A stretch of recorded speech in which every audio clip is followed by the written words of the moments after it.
各位同學，今晚係禮拜一晚上10點到10點半啊，呢半個鐘頭咧都有我哋國金融學會 Q&A 呢個課程。呢個 Q&A 呢個課程咧完全免費公開俾各位同學嘅。咁各位同學喺學習嘅過程當中遇到任何問題，喺上課嘅時候又唔記得提問咧，課後點算咧？將你哋要問嘅問題聯繫工作人員。咁工作人員咧喺每逢禮拜一晚上10點到10點半呢個 Q&A 呢個課程入邊咧，許光明老師會詳細咁同你哋去進行呢個解釋㗎。但係咧只限於係學習上邊嘅嘢嚇。但係你如果你話俾個案例嗌我去講解咧，呢個就唔喺 Q&A 嗰度做，我哋到時聯繫工作人員，我哋再用1對1嘅案例講解啊。所以話咧，你哋喺其他平台咧係做唔到呢一點咯。但係喺國金融學會去許光明老師嘅課程，你喺學習當中有任何疑問，你都會通過工作人員喺 Q&A 課程嗰度提問嘅。好。當然你哋冇問題問咧，都可以參加呢個 Q&A 嘅，因為你冇問題問啫，可能你諗唔到啫。又或者有其他同學問嘅時候咧，你又去聽下嘅喎，咁咪又增加咗自己一啲知識咯。就咁意思。OK， 好，呢位同學，請問老師，為什麼只用太上老君章，沒有用九天玄女章？呢個好多同學成日都問嘅。比如話阿師傅，都話奇門遁甲係九天玄女呢個發明嘅喎，咁點解唔用九天玄女章啊？大佬啊，九天玄女係個咩人嚟㗎？係個高高在上嘅一個神仙嚟嘅，你叫唔喐佢㗎？你叫唔喐佢㗎？道教嘅神仙有好多種，有一啲已經係喺遠古嘅時候就已經存在㗎啦。呢啲係叫唔喐佢㗎，你唯有一級一級咁樣去報上去嘅啫。咁我哋點解要用太上老君敕令章？太上老君佢唔係三清唔係三清道祖三清道祖又好勁喎。三清道祖包括賢儲天尊咧、道德天尊咧，仲有靈寶天尊咧。咁其中呢個道德天尊係化生成太上老君。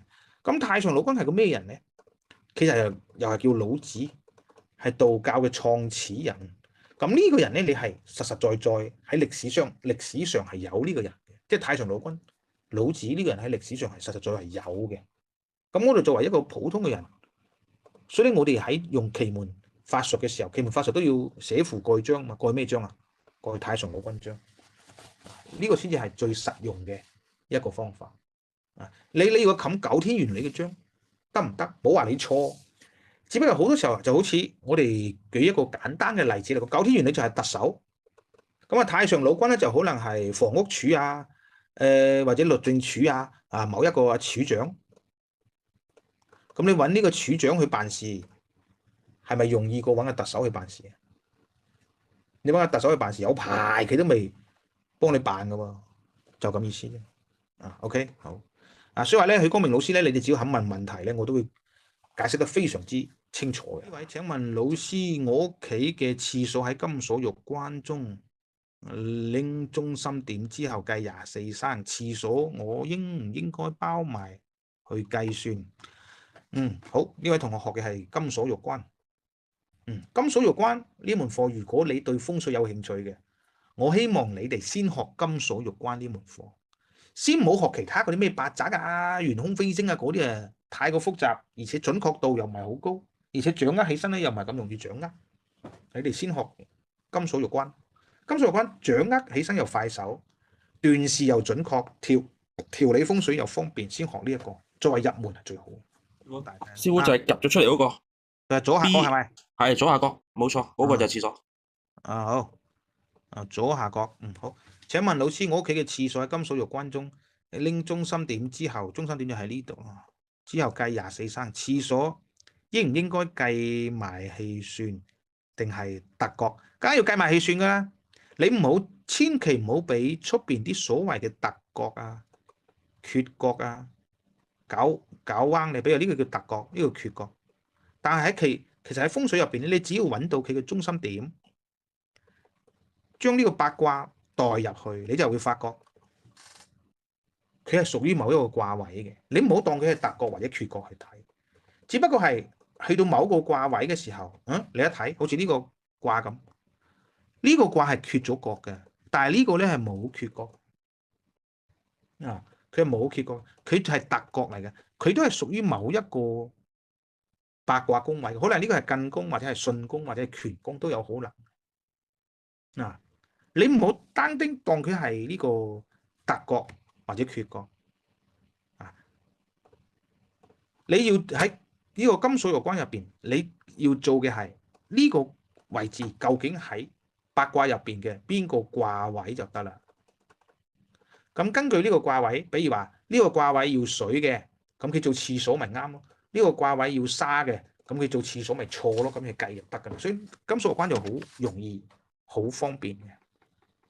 咁我喺 B 嘅位置算缺角嘛？喺金水玉關缺角，當係沙定係水，我都講噶啦，唔好理佢缺角定係特角，你只需要理嘅係呢個位置究竟喺邊個卦位，喺震宮定係喺對宮。然後呢個卦位有咩嘢咧？有開窗開門就係水，有廁所就係水啊。做咗睡房，做咗廚房啊，或者出邊有高大嘅高樓大廈，咁佢就係沙，咁樣係記就得噶啦，避免咗呢個所謂嘅缺角特角對你嘅一個影響。當然咧，缺角我哋可以咁樣理解，缺角當你個風水係符合沙水嘅時候，你缺咗角，即係好嘅力量就會減半最少啊。你缺角，如果係唔符合沙水嘅時候，咁壞嘅風水嘅力量都會減半。咁特角又係一樣，符合沙水嘅時候咧，好嘅力量加倍。你特角個方位啱好係唔符合沙水嘅時候咧，咁壞嘅力量一樣係加倍。所以特角係加倍，缺角係減分，可以咁樣理解啦。OK。我們要請神開光之前，是不是要先淨宅？其實講真，呢個同學問得非常之好，但我話俾你聽，無論做乜嘢都好，先裝香請神品神，品完神之後嗱臨淨宅，淨完宅之後你想做乜就做乜，記住我呢個順序。嗱，呢個就係你有師傅教同埋冇師傅教最大嘅區別。有啲同學學法術學咗一世都學唔識或者用唔出效果，點解啊？因為你啲師傅冇教你點樣去實踐咯，你明唔明？冇教你點樣去實踐咯。咁我教學咧，我基本上都教你點樣去實踐嘅。所以我頭先咪一句説話概括咗咯。你無論做乜嘢都好，請記住一定要裝香請神品神，品完時候之後就淨宅，淨完宅之後再做嘢，甚至你仲要同呢個人要淨身，同個客戶要淨身。